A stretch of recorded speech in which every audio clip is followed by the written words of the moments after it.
Forged in steel and urgency, you are in the driver's seat of the Panzerkampfwagen 6 Tiger 1, the steel beast the Allies came to dread. You feel the rumble of the Maybach engine under your feet, the smell of hot rubber and hydraulic fluid around you. You know you're heavier than most anything on the battlefield, more powerful than any tank you might face from the enemy side. And every time that gun fires, the 88mm KWK-36, you hear the whispered name among Allied crews, Tiger. You were born from shock and necessity. In the summer of 1941, during Operation Barbarossa, German tankers encountered the Soviet KV-1 and T-34, machines whose armor and mobility stunned the Wehrmacht. For the first time, the German spearhead met something it couldn't easily pierce. Panic crept into reports. Out of that panic came you. Hitler demanded a response, a tank that could restore dominance. Henschel built your hull, Krupp your turret. By spring 1942, the specifications grew monstrous. 100 millimeters of frontal armor, 60 millimeters at the sides, and a weight nearing 60 tons. Your heart was the Maybach HL-210, a V12 petrol engine that strained against your mass. You were massive, over 8 meters long, nearly 4 meters wide, and standing 3 meters tall, a mechanical fortress.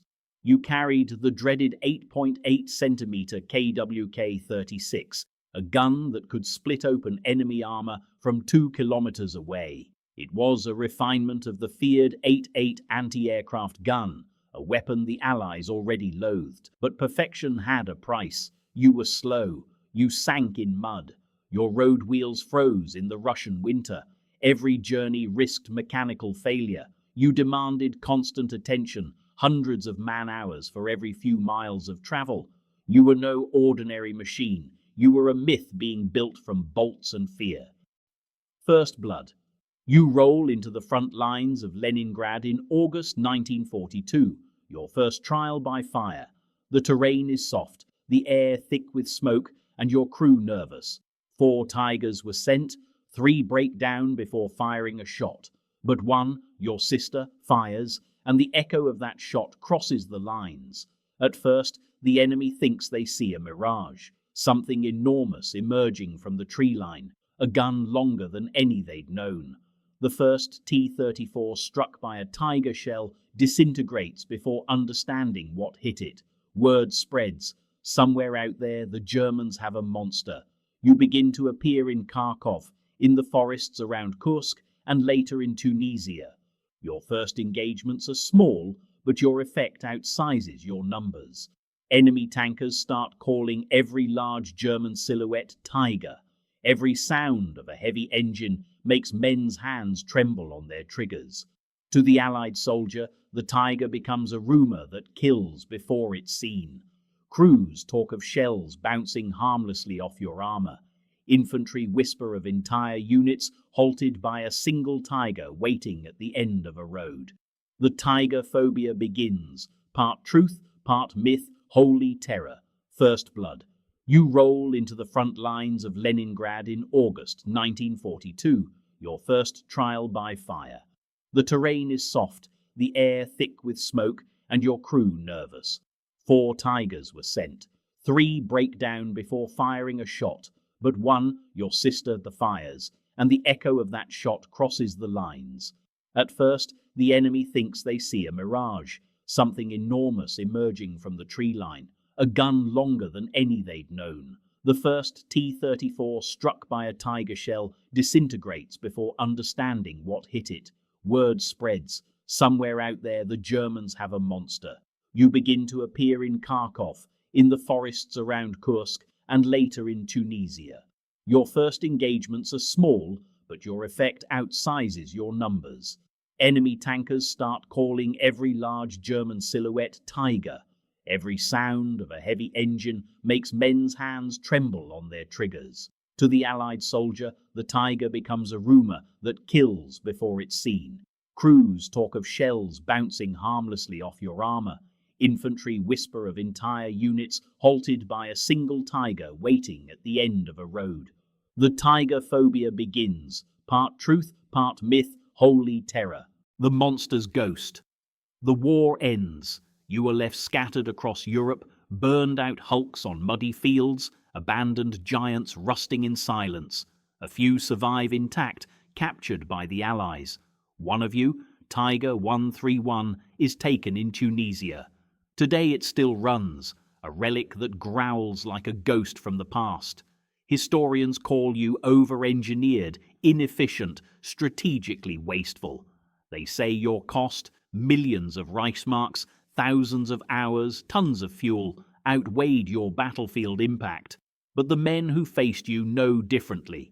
They remember the silhouette on the horizon, the impossible angle of that long gun, the sound that made their stomachs twist. You forced change. The Allies developed better tactics, more powerful guns, stronger armor. The Soviet IS-2, the American Pershing, the British Comet, all bore your shadow. You were both curse and teacher. For those who fought inside you, there's a strange pride that survives the war. They remember the feeling of safety inside your steel womb, the confidence that for once they might live through the battle. They also remember the dread when the engine coughed, the gearbox screamed, and they realized that 60 tons of pride had become 60 tons of death trap. Your legend outlived your service. In films, books, and museums, your image still commands awe. Children stare at your enormous gun. Veterans shake their heads, remembering how invincible you seemed. You are both the embodiment of German engineering and its downfall. Brilliance without restraint, power without pragmatism. Through the eyes of the beast, you remember the silence before each engagement, the idle hum of the Maybach, the metallic ticking of cooling steel. You remember the commander's voice, calm but taut. Target, 2,000 meters. You remember the breath you held as your gunner pressed to the trigger. The roar, the flash, the recoil, then the distant bloom of smoke on the horizon. You remember the infantry who cheered your arrival, running behind you like worshippers. And you remember the ones who cursed when you stalled on the road, blocking the column, your immovable frame now a monument to futility. You remember the fear in enemy eyes when you emerged from the mist, the shock of seeing their shells bounce harmlessly off your hull. The disbelief before your reply turned them to flame, but you also remember the end. The sudden silence after the war, the engines gone quiet, the crews who never came back. You sit now in a museum, polished and motionless. Children knock on your armor, cameras flash. You cannot move, but you still command the same uneasy reverence. They call you Tiger, a name that once meant terror, and though decades have passed, that name still carries weight, not because of your victories, but because of what you represented. The moment when machines learned to inspire fear as much as they inflicted death.